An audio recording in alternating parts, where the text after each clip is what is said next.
किसी ने लिख दिया था जेएनयू में ब्राह्मण भारत छोड़ो, पूरा देश में बवाल मच गया था, क्योंकि वो एक है। आज किसी ने रामचरितमानस के कुछ प्रतियों को फाड़ दिया, उनको जेल जाना पड़ा। इसी देश में संविधान को फाड़ा जाता है, इसी देश में संविधान को आग लगा दिया जाता है, लेकिन वो जेल नहीं जाता है। बाबा साहब के 22 प्रतिज्ञा को मानने के बाद राजेंद्र पाल गौतम को मंत्री पद से हाथ धोना पड़ता है और उनके सिर पर इनाम ठोक दिया जाता है कि जो राजेंद्र पाल गौतम के सिर को काट कर लाएगा उसे हम 1 करोड़ इनाम देंगे। इसी देश में बिहार के शिक्षा मंत्री के सर पर इनाम ठोक दिया जाता है, इसी देश में स्वामी मौर्य के सर पर इनाम ठोक दिया जाता है। कैसे संभव है? लेकिन ये सच है। बहुजन हैं, बहुसंख्यक हैं, लेकिन कुछ बोल नहीं सकते हैं। बोलेंगे तो सीधा जेल जाएंगे। आप नहीं बोलिएगा, डर गए होंगे, डर जाइए। अगर आप जैसा ही डरपोक आपके पूर्वज होते, काशीराम, जगदेव बाबू, जेपी, कर्पूरी ठाकुर, राम स्वरूप वर्मा, डॉक्टर राम मनोहर लोहिया,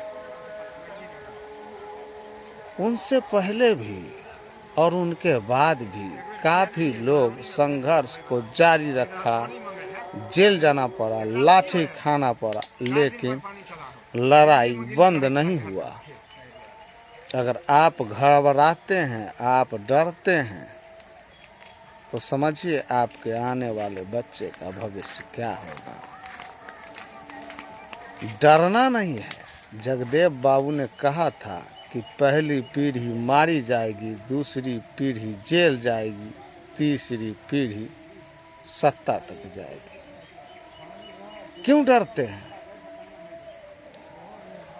जितने पढ़े लिखे व्यक्ति हैं वो अपने अपने बच्चे को पढ़ाइए, और आप जितना शिक्षित होते जाइएगा उतना ये 3% लोग बिल में घुसते जाएंगे। ये बड़े डरपोक लोग होते हैं, कभी तलवार भाला नहीं उठाए।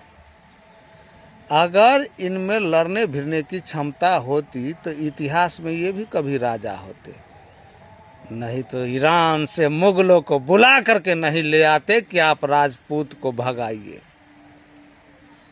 इनमें अगर ताकत होती तो ये भी कभी राज किए होते, इनका भी कोई रियासत होता। लेकिन चाटुकारिता करते करते मुगलों की, अंग्रेजों की, मौजूदा सरकार की, इससे पहले वाले सरकार की, उससे पहले वाले सरकार की, उससे पहले वाले सरकार की, सारे जगह पर काबिज हो गए। आपको संघर्ष करना होगा, क्योंकि चाटुकारिता आपके खून में नहीं है। जिनके खून में चाटुकारिता है वही अच्छा चाटुकारिता कर सकते हैं, आप नहीं। क्योंकि आपके पूर्वज का गौरवमयी इतिहास रहा है। चाटुकारिता में वही MBBS है, वही ग्रेजुएट है, वही PG है, वही डॉक्टरेट किया हुआ है, वही PhD किया हुआ है, उसी को करने दीजिए।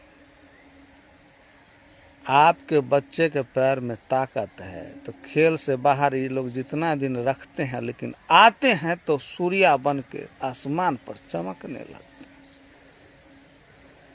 हैं। नहीं तो उससे पहले उनको धूल फंकवाया जाता है, लेकिन वो आते हैं तो उनका तुलना डिविलियर्स से होता है। आपके बच्चे के पैर में ताकत है, वो जिस दिन आएंगे फुटबॉल में भारत सोना जीतने लगेगा। अभी वो लोग काबिज है तो क्वालिफाई भी नहीं करता। जब फिल्मों में पैसा नहीं था तो मुस्लिम महिला वहाँ पर जाती थी, अपना अभिनय करती थी, डांस करती थी। आज फिल्मों में पैसा है तो वही लोग